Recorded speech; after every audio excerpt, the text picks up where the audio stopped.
Taller de discusión, un foro de discusión para tener a mano las soluciones a los problemas del día a día que aquejan a la población dominicana, tales como falta de agua potable, energía eléctrica, medicinas, empleos, seguridad pública, y tener a mano las acciones que tomará el gobierno a partir del 16 de agosto.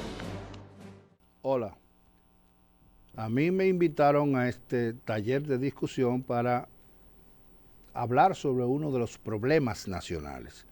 Normalmente en estos talleres, que son foros de discusión, es una mesa redonda, un programa de panel, pero con este tema del coronavirus está prohibido en este canal y en todos los sitios reunir 6 personas, que son técnicos profesionales que hablan de los temas que van a tratar. Hoy vamos a tratar el tema de la energía eléctrica, 50, 60 años con apagones y todavía no hay solución. Pero para entrar en materia hay que hacer un poquito de historia. Normalmente en un país en vías de desarrollo, la expansión de la demanda anual anda por un 10%, porque el país va creciendo, más población, más negocio, etcétera, va creciendo en un 10%. ¿Qué pasó? Que en esa época de años anteriores, en los gobiernos anteriores, no importa quién fuera, había una tendencia mundial para privatizar todas las empresas del Estado. Y efectivamente, en el país, por recomendación de los organismos internacionales, se aplicó esa receta, que fue coger todas las plantas eléctricas del país y pasarla al sector privado. Pero eso llevaba a una inversión de los nuevos dueños, inversiones extranjeras, ¿verdad? En este caso fue Unión Fenosa. Unión Fenosa de España debió haber traído nuevas plantas y nuevos transformadores, líneas de transmisión, subestaciones, etcétera, etcétera. Una inversión para mejorar el sistema. Y también debió traer 700 millones de dólares que nunca llegaron. Bueno, pues la privatización se hizo. Y se quedó conformado el sistema eléctrico como una mesa de 3 patas. Los generadores, las distribuidoras, norte y sur, y las líneas de transmisión e hidroeléctricas. Así es que está todavía. Generadores, líneas de transmisión, hidroeléctricas. La hidroeléctrica es la única, y la línea de transmisión, que son esas torres de 69.000 voltios y demás, son las únicas que pertenecen al Estado. El tema de la privatización fue muy traumático, porque no solamente se hizo en el sector eléctrico, sino también en el CEA, por ejemplo, fue vendido, todos los ingenios fueron vendidos, y la tierra y todo, y no caminó bien. Hay un economista que se llama Joseph Stiglitz, que denunció. Él fue premio Nobel de Economía y asesor económico de un presidente de Estados Unidos, y renunció. Dicen que él es el globalizador que renunció porque se sintió tan mal a ver cómo las empresas del Estado de muchos países eran vendidas a precio de vaca muerta, y él se horrorizó con eso. Entonces él dice en uno de sus artículos que había que ver cómo se le abrían los ojos a los funcionarios cuando le decían que le iban a poner en una cuenta en Suiza secreta el 10% de los ahorros de la rebaja que le hicieran a los precios de las plantas eléctricas en este caso. La CDE fue tasada por una compañía extranjera, americana, Arthur Andersen, y la tasó en $3.700 millones. pero fue vendida por 700 millones de dólares. Es decir, que le hicieron una rebaja de 3.000 millones y por esos 3.000 millones a alguien le depositaron en un banco suizo el 10%, que son 300 millones de dólares. Cuando yo estoy hablando de la privatización hace 20 años. Bueno, pues todavía tenemos apagones y no hay forma de buscar una solución a este problema. Para aliviar la balanza de pagos y para reducir el costo de la energía hay que hacer algo, hay que abaratar la energía de alguna manera. Bueno, pues una de las soluciones es precisamente para acabar con la crisis y abaratar el costo de la energía que le llega al usuario, es llamar a un concurso internacional para instalar varias centrales a gas natural en el sur y en el norte o en el sur, en puertos del norte, que los hay, y en puertos del sur, que también los hay. Esas plantas de esas centrales eléctricas a gas natural son energía limpia, como la que está ahí en Boca Chica, en Caucedo, que es una planta de 300 megawatts que funciona con gas natural y es la primera que entra al sistema. Pero hay otras soluciones. La mitad de la generación nacional, casi la mitad, el 40 y pico %, produce energía con fuel oil, a base de la matriz energética es de fuel oil, 40 y pico %. Obviamente el petróleo es caro y eso hay que cambiarlo. Una manera sería instalando las centrales eléctricas de gas o diciéndole a esos señores dueños de planta, miren, le vamos a conseguir un financiamiento para que ustedes instalen al lado 100 megas solar y compensen, o 50 megas, lo que necesiten, que hay financiamiento para ese tipo de inversión. Y se abarataría el precio de la energía y podemos competir más. En Centroamérica, el Plan Puebla-Panamá produce energía a 2 centavos y a 3 centavos. ¿Por qué? Porque están conectados todos con gas natural y producen energía barata.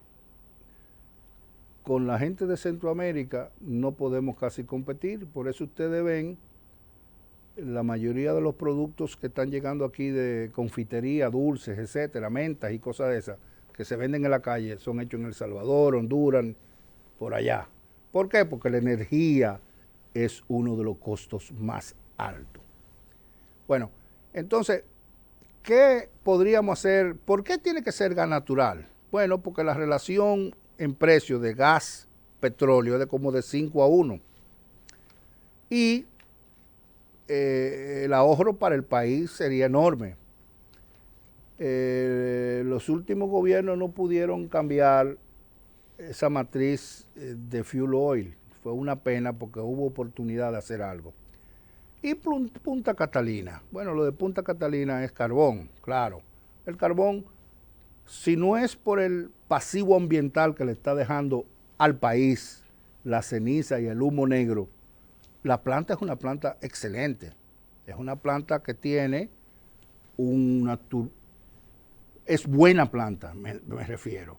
Los temas de asuntos, de sobreprecio y lo demás, eso no es el tema de este programa. Pero en sí la planta tiene una turbina General Electric, que son las mismas turbinas que usan los aviones, que las hace la General Electric, y tiene unas caldera de una compañía que tiene haciendo calderas de años, que se llama Buckrock Wilcox, que han hecho calderas para plantas de carbón y de todo tipo en toda parte del mundo. Se hizo una prueba de performance, de funcionamiento de la prueba de Punta Catalina y fue satisfactoria. pasó la prueba.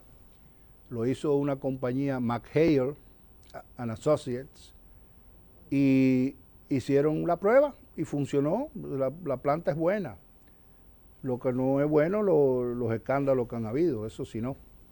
Bueno, entonces McHale fue contratada para eso y el dueño del contrato, que Tecnimont, el que estaba haciendo el EPC, que es el contrato de engineering, ¿verdad?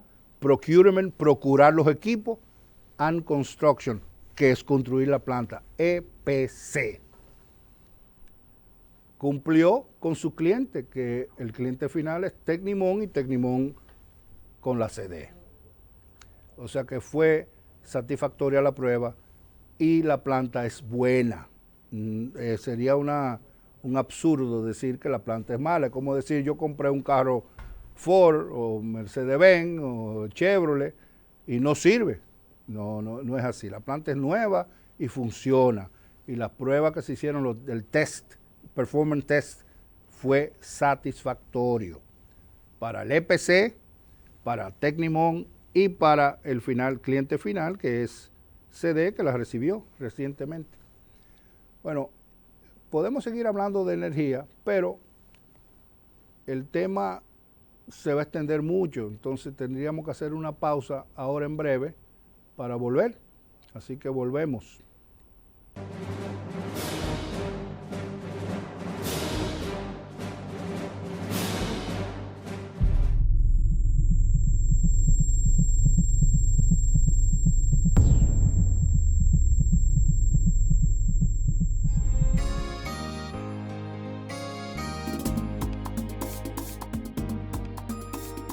Estamos peinando el país a través del telecable.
Canal 6 VHF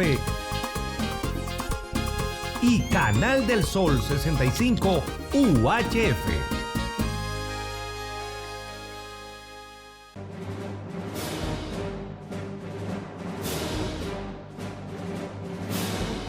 Bueno, pero es fácil hacer centrales eléctricas de gas natural. ¿Y dónde se va a almacenar el gas? Y el tanque criogénico que hay que construir, similar al de Caucedo. ¿Qué es un tanque criogénico? Es una bola que mantiene el gas frío ahí adentro. Si ese gas se calienta, esa bola explota. Por eso tiene una válvula de escape arriba que hace psh, bota cuando hay mucho calor, elimina. Ese gas, para transportarlo, ¿de dónde viene? Que es de Trinidad y Tobago. Vienen unos barcos metaneros, le llaman, que son unos barcos que tienen esa misma bola, 4 bolas normalmente, que vienen en frío. Ese gas viene frío porque ¿por qué el gas no se puede transportar en gas? Porque habría que hacer una bola gigantesca para transportar aire, gas. Entonces lo que hacen es que en una planta de licuefacción le meten frío al gas y se condensa. Como se condensa el aire acondicionado de la casa que bota goticas de agua, eso con ese frío se condensa el gas y se convierte en líquido y se mete en el barco también frío para que llegue aquí. Es de la única manera que se puede transportar gas natural en frío, condensado, ya líquido. Ok, entonces llega al tanque, ese tanquecito de Caucedo cuesta $200 millones. Fue construido por una compañía de Nueva York y costó $200 millones. No son cheles. Esto no es un asunto de oído ni nada. Los contratos están ahí, nada más hay que meterse en la página de la compañía que lo construyeron, ahí están todos los detalles. Entonces, ¿qué es lo que pasa con ese tanque ahí? Bueno, que alimenta. Tú no puedes hacer un tanque para vender gas natural al público porque es demasiado gas. Tú tienes que tener tú mismo, el dueño del tanque, un consumo grande, y por eso es que AES tiene 300 megas y ellos son los mayores consumidores de su propio gas. Anteriormente no había mucho gas. Ahora en Texas, en Galveston, Texas, es que hay gas disponible. Sabine Pass es un sitio allá que ya está produciendo gas natural y vienen grandes, ya hay gas. Antes, cuando se estaba hablando de esa planta, no había mucha disponibilidad. Había que hacerlo, AES era la única. Cuando se estaba haciendo AES, eran los únicos y venía de Trinidad. Al presidente Balaguer lo invitaron. ¿Usted quiere que el país sea socio de ese tanque? El tanque no es de AES, el tanque es de British Petroleum, de BP. Él es el dueño de ese tanque. Y ellos tienen, la AES tiene un contrato de 99 años para usarlo y comprarle el gas a un precio barato, fijo, de Trinidad y Tobago. Así que lo que procede es, en los puertos como Manzanillo, que tiene un calado enorme, tiene buen calado para barcos grandes, y en el sur, en Asua, por ejemplo, aunque ahí está la planta de Punta Catalina, es poner un tanque en el norte allá y una planta de 300 megas o más, y lo mismo en el sur, para poder satisfacer la demanda que todos los años debe crecer en un 10 a un 12%. Entonces, y como el 40% todavía está usando fuel oil, hay que cambiar esa matriz y ponerlo en gas para que se abarate el costo y el país pueda competir, porque uno de los mayores costos de producción es la energía cara. Vamos a hacer otra pausa y volvemos con un pequeño tema.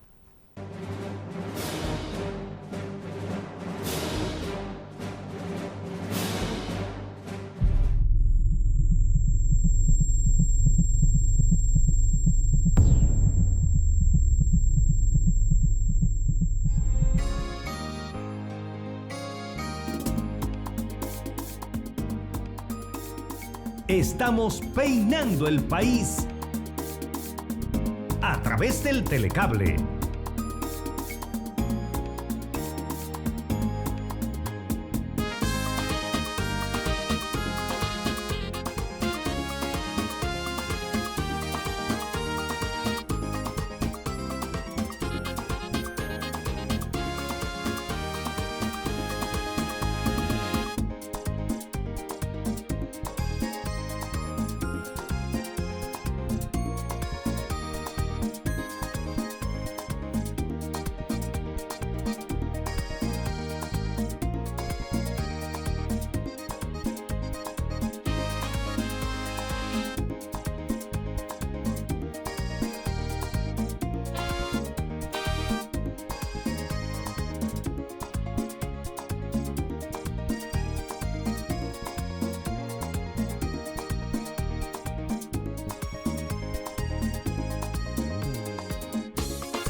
Canal 6 VHF y Canal del Sol 65 UHF.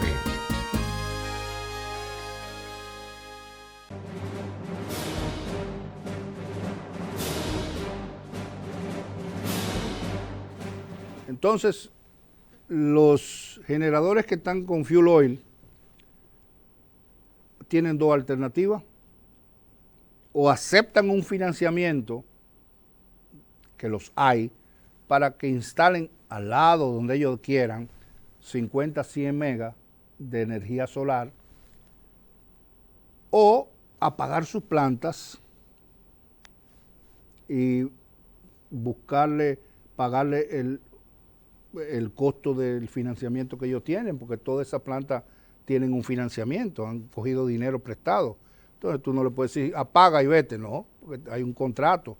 Entonces se le paga un centavo, el 1%, para que ellos cubran la cuota de los bancos. Hay gente que no entiende, por ejemplo, hablan de Cogentrix. Cogentrix fueron dos plantas que se instalaron ahí en San Pedro, pero son de gasoil. El dueño de Cogentrix original dijo: ¿ustedes quieren esta planta? Sí, la necesitamos, hay apagones.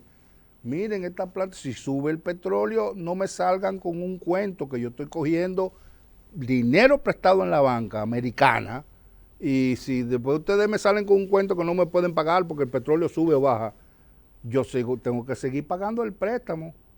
Así que efectivamente subió el petróleo a $100 y el país tiene que seguir pagándole a Cogentrix, aún estén apagadas las plantas. Oigan bien, se le paga porque hay un contrato original ya que pasó, tiene garantía soberana del Estado, pasó por Congreso y toda parte, y el dueño dijo: miren a ver, pero como siempre, sí, tráela. Y no importa, funcionaron, pero después subió el petróleo y tuvieron que apagarla porque había que echarle 11 tanqueros diarios de gasoil. Y no se puede a ese precio. Ok, todas las plantas eléctricas del mundo tienen que ser financiadas porque tienen un alto costo. Y si son 2.000 millones, 1.000 y pico, nadie mete dinero de su bolsillo, 1.000 y pico de millones, todo es con financiamiento. Asimismo es la energía solar. Si quieren, atención los dueños de plantas de centrales eléctricas que están en fuel oil, si quieren un financiamiento, los hay. Y se le puede financiar blando, un préstamo blando a muchos años, para que pongan 50 o 100 megas al lado de ustedes sin problema. Incluso si el gobierno quiere vender Punta Catalina, hay una oferta de una compañía que yo conozco en Estados Unidos, que le dice: no la compramos, no importa el precio, si nos dan 500 megas solar al lado, si nos dan una concesión para instalar 500 megas ahí mismo en esa zona, o donde ellos quieran, porque así compensamos el sobreprecio, los problemas y todo lo que vamos a gastar con los 500 megas solar si la Comisión Nacional de Energía nos aprueba esos 500 megas. Eso es una primicia. La solución de Punta Catalina está. Es un lapicero, un papel. Mira tu concesión, mira tu permiso, instala los 500 megas y búscame el dinero de Punta Catalina. Y esa gente pagan y construyen sus 500 megas y problemas resueltos. Entra dinero al país y se salva la imagen de ese humo negro y esa ceniza fly ash, que ya hay preocupación porque hay una montaña de fly ash en un solar, y si llega un ciclón no se sabe lo que va a pasar. Un empresario muy acaudalado de Santiago hizo su casa cerca de su planta cementera. Bueno, ese señor y su hijo murieron de silicosis pulmonar. Sílice. El fly ash que está en Baní también tiene sílice, es muy tóxico. Y esas partículas, si uno las respira y se te meten en el pulmón, adiós pulmón, se van. Así que hay soluciones para todo. Vamos a ver si en el próximo programa podemos invitar a este taller de discusión a expertos en medio ambiente para ver qué solución le buscan a esa ceniza fly ash. Dicen que se puede usar en el vertedero de Duquesa como relleno, mezclada con caliche, tirarle un caliche con esa encima porque neutralizaría muchas cosas. Yo no lo sé, pero dicen eso. Se usa un poco en el cemento, pero es un 3%, y se usa también haciendo block, lo usan para eso, es mezclado. Pero es una montaña muy grande, son 400,000 toneladas de carbón, 400 toneladas, no sé cuántas. Es una montaña muy grande de ceniza, por más cementera que usen, no van a utilizarlo todo. Las soluciones deben ser por otro lado, o coger caliche de la misma zona y tirársela arriba a la ceniza y pasarle un rodillo y ir aplanándola ahí. Desde ahora, porque se va a convertir en una Duquesa y esa sí va a ser más peligrosa. Ese es el pasivo ambiental más grande que va a heredar cualquier gobierno que se instale a partir del 16 de agosto. El pasivo, o sea, ese es el problema más grande. Así que esos temas los vamos a tratar próximamente en otras discusiones aquí en el taller de discusión. Bueno.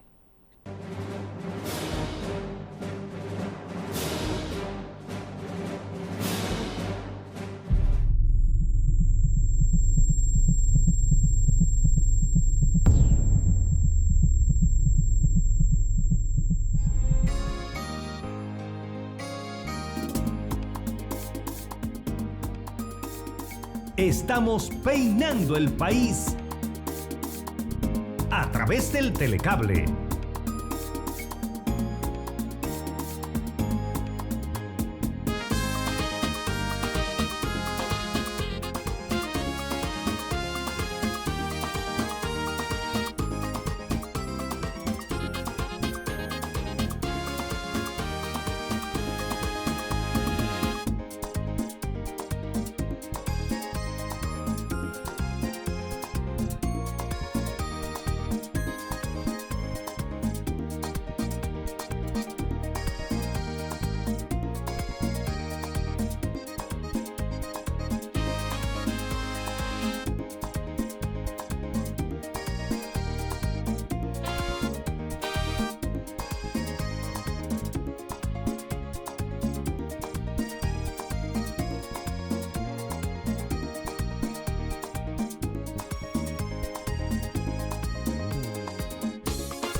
Canal 6 VHF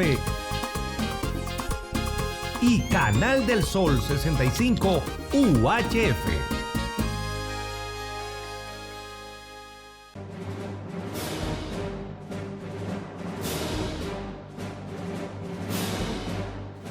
Mi nombre es Edison Joel Peña y he sido invitado aquí a este taller de discusión para tratar un tema muy interesante que es preciso iniciarlo con una pregunta.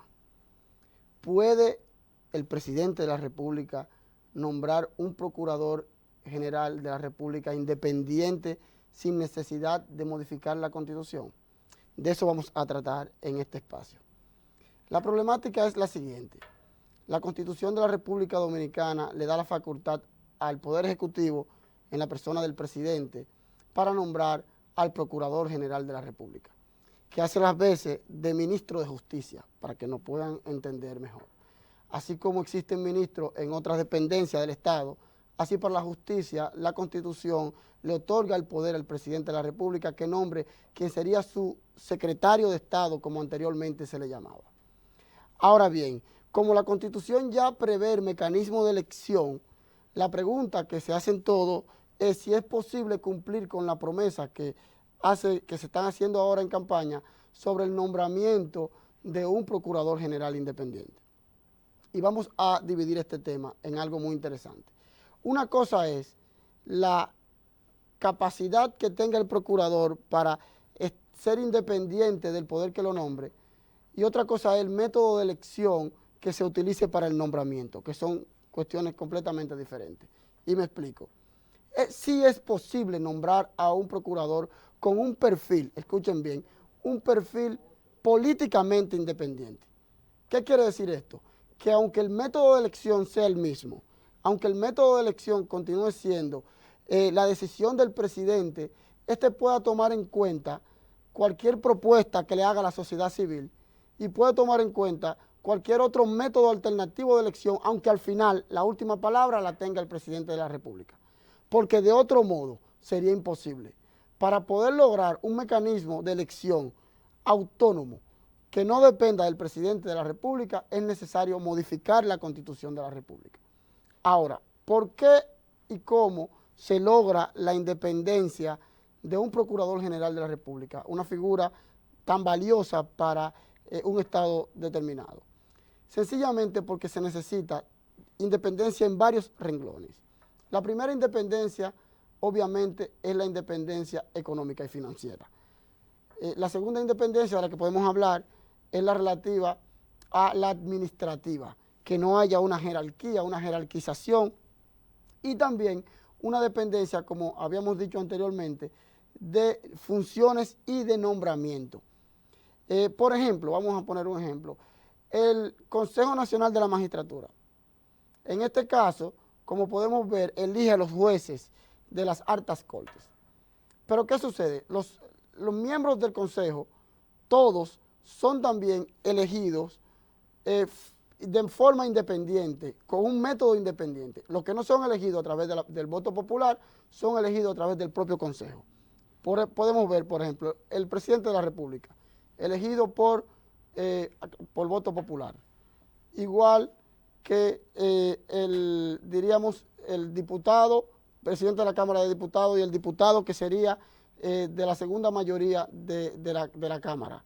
Igual que el Senado, el presidente del Senado elegido por voto popular, así como el senador que fungiría como secretario, ¿verdad?, que fuera elegido por como segunda mayoría otro de la misma Cámara de Senado.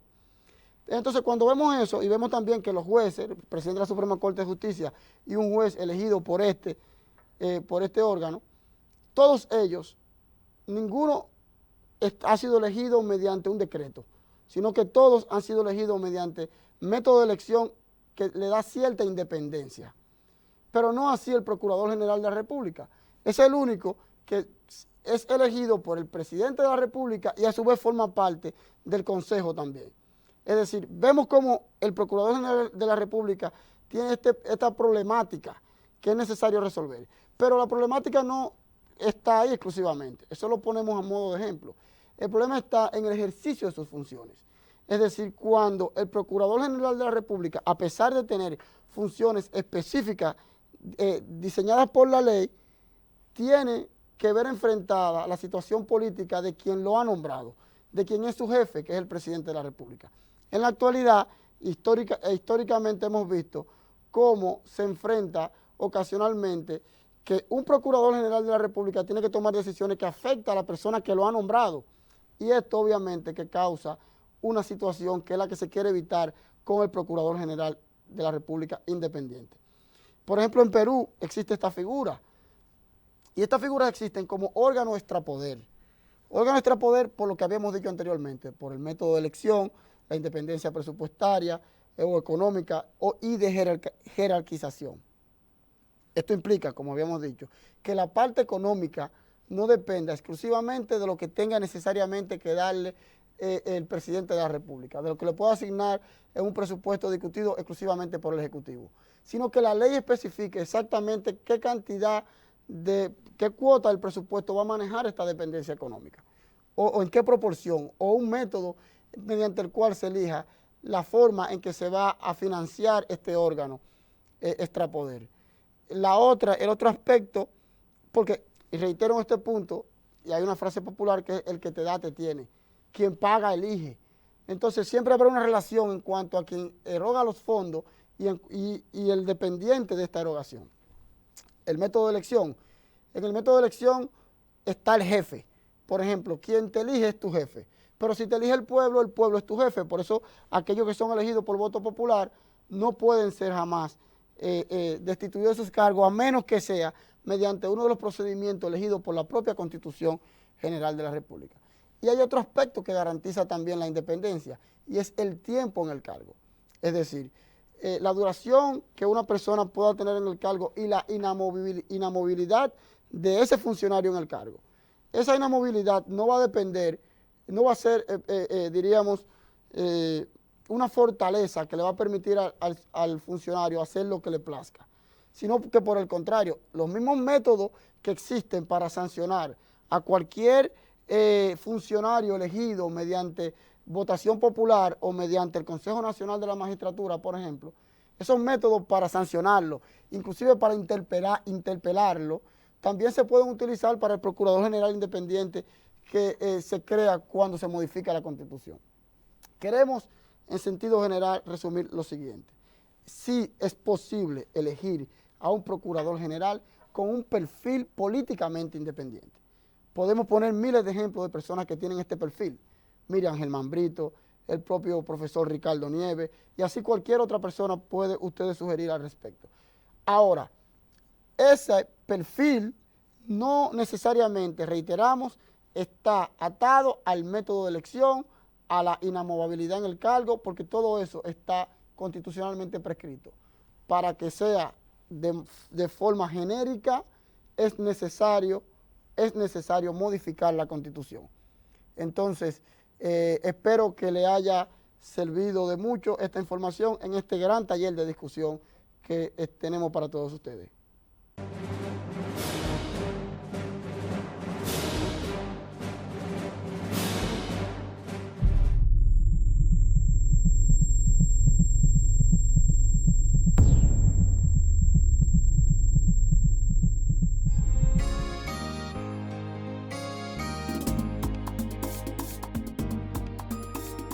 Estamos peinando el país a través del telecable.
Canal 6 VHF y Canal del Sol 65 UHF.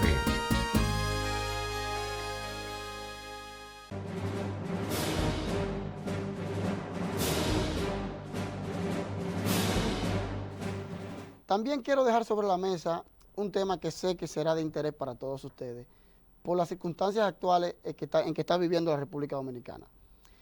Nos referimos a lo siguiente: ¿qué pasará en la República Dominicana el 16 de agosto si no se celebran elecciones?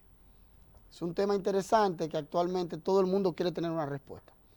Obviamente vemos cómo los constitucionalistas tienen respuestas diferentes, es decir, sobre el tema hay una discusión determinada. El interés nuestro en esta última parte de nuestra participación es sencillamente dejar sobre la mesa el problema. Vamos a ver.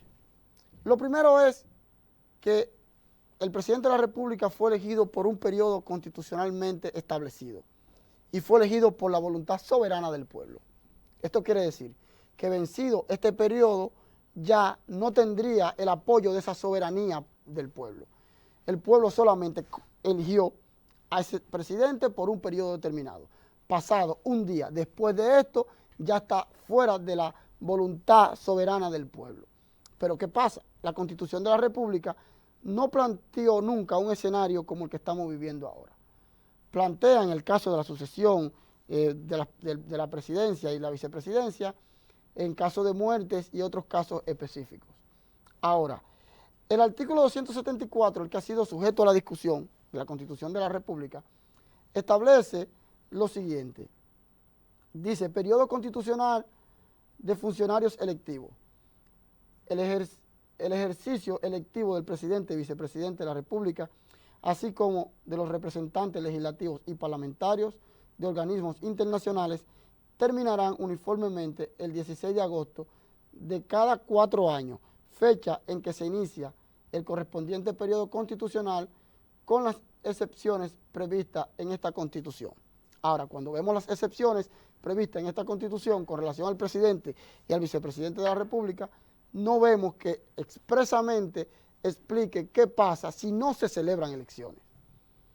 Pero el artículo 275, que es el que ha aprovechado un grupo de constitucionalistas para hacer una analogía y decir que el presidente de la República puede mantenerse en el cargo hasta que sea sustituido, dice textualmente lo siguiente: los miembros de los órganos constitucionales, vencido el periodo de mandato para el que fueron designados, permanecerán en sus cargos hasta la toma de posesión de quien les sustituya.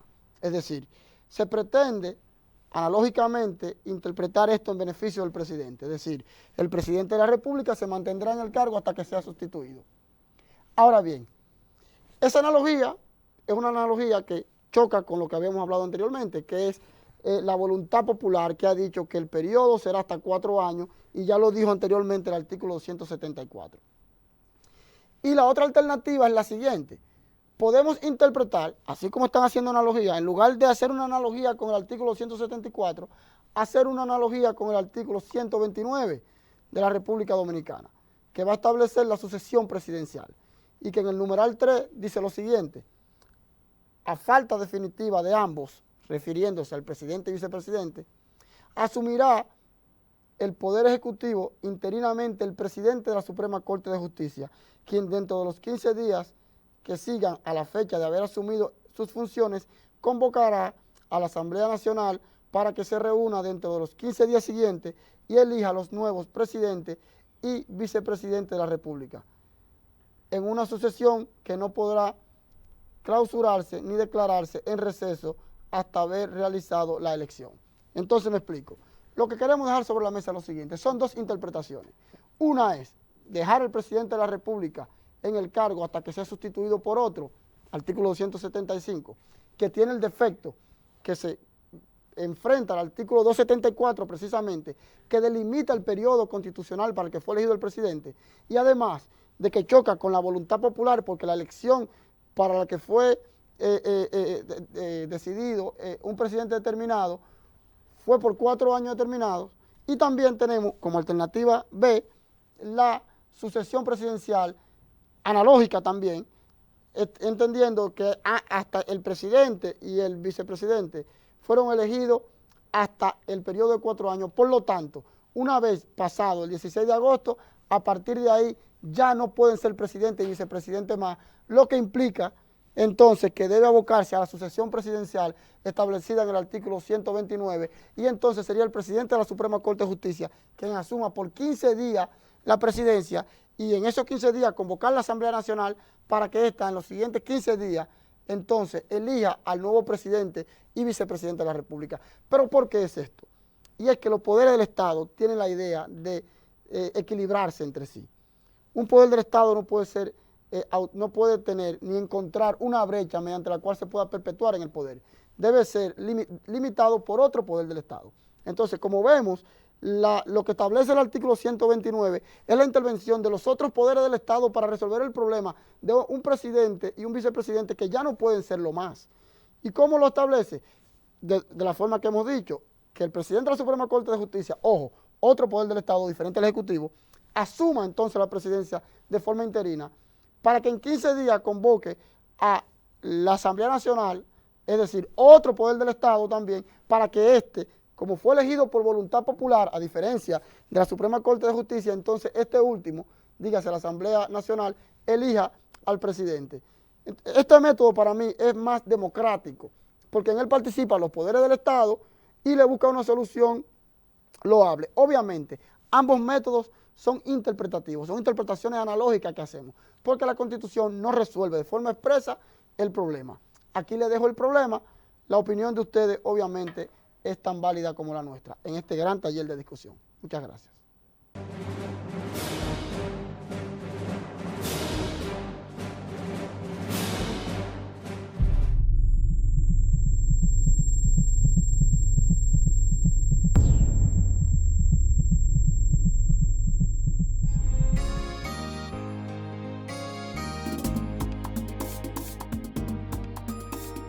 Estamos peinando el país a través del telecable.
Canal 6 VHF y Canal del Sol 65 UHF.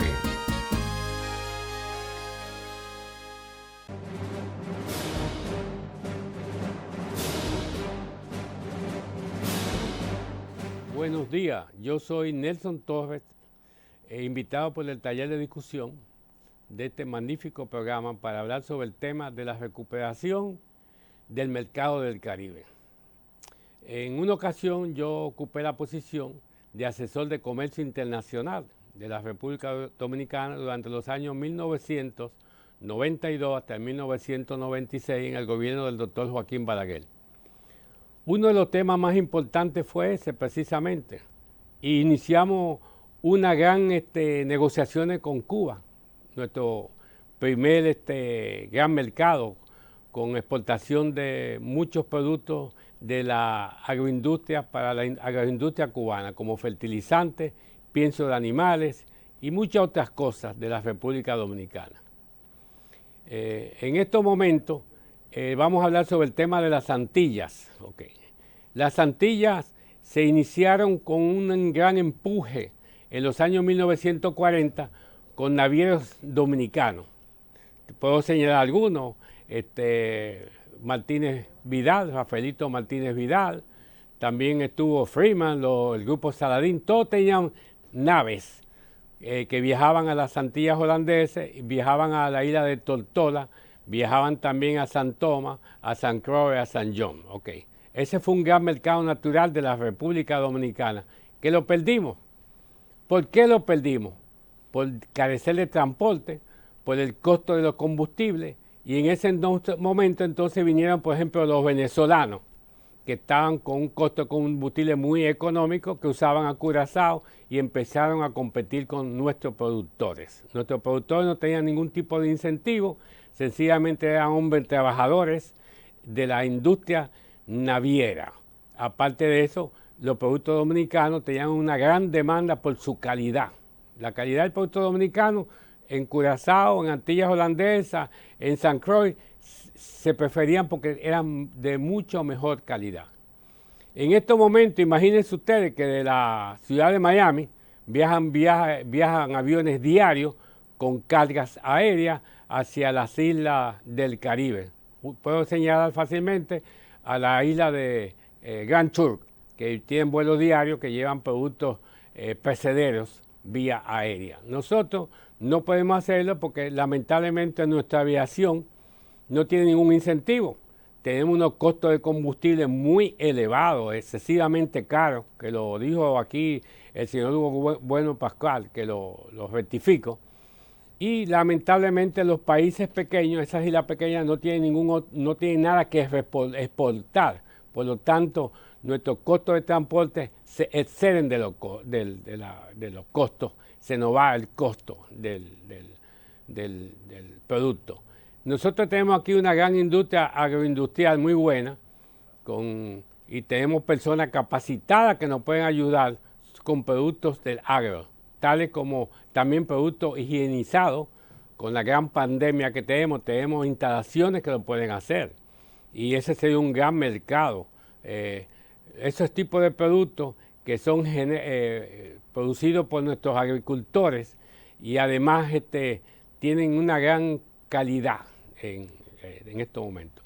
Yo diría que debemos nosotros superar y darle incentivo a estos productores, a los dominicanos. Aquí tenemos una industria también que se puede elevar y llevar a gran nivel, que es la industria local de las ciudades que tienen lugares rústicos. Por ejemplo, la señora Solís, que estuvo en el ICA en mucho tiempo, en el ICA, Instituto Interamericano de Ciencias Agrícolas, desarrolló el desarrollo rural, que incluía en ese momento también la artesanía. Nosotros tenemos grandes artesanos que pueden hacer bonitas figuras y grandes trabajos de la artesanía dominicana para exportación. La artesanía se paga muy cara en todo parte del mundo porque son productos manuales, hechos a mano, hechos por orfebres. Aquí tenemos una gran industria también del mueble que no está siendo explotada, que hay grandes orfebres y grandes carpinteros. Los productos hechos manualmente tienen mucho más valor que los productos tradicionales hechos en industrias técnicas y países de otro tipo de países que utilizan tecnología moderna. Vamos a hablar claramente que en el futuro tenemos que pensar bastante bien en la recuperación de nuestro Caribe. Nuestro Caribe está ahí al frente. Tenemos que pensar nuevamente en recuperarlo, buscar reducir los costos de navegación a las islas. En estos momentos es importante. Tenemos un gran mercado al frente que lo estamos perdiendo poco a poco. Esa es la realidad nuestra y tenemos que seguir luchando y lograr nuevamente el retorno de lograr y obtener una gran capacidad de retorno de nuestros mercados. Ahí tenemos también personas como Ivonne García, que está en la Junta Agroempresarial, que nos daría un gran apoyo en ese sector.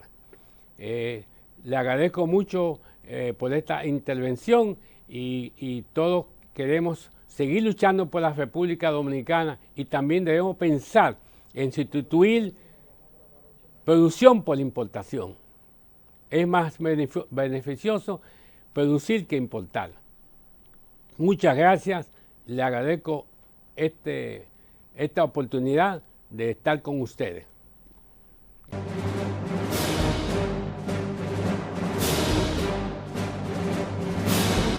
Taller de discusión, un foro de discusión para tener a mano las soluciones a los problemas del día a día que aquejan a la población dominicana, tales como falta de agua potable, energía eléctrica, medicinas, empleos, seguridad pública. y tener a mano las acciones que tomará el gobierno a partir del 16 de agosto.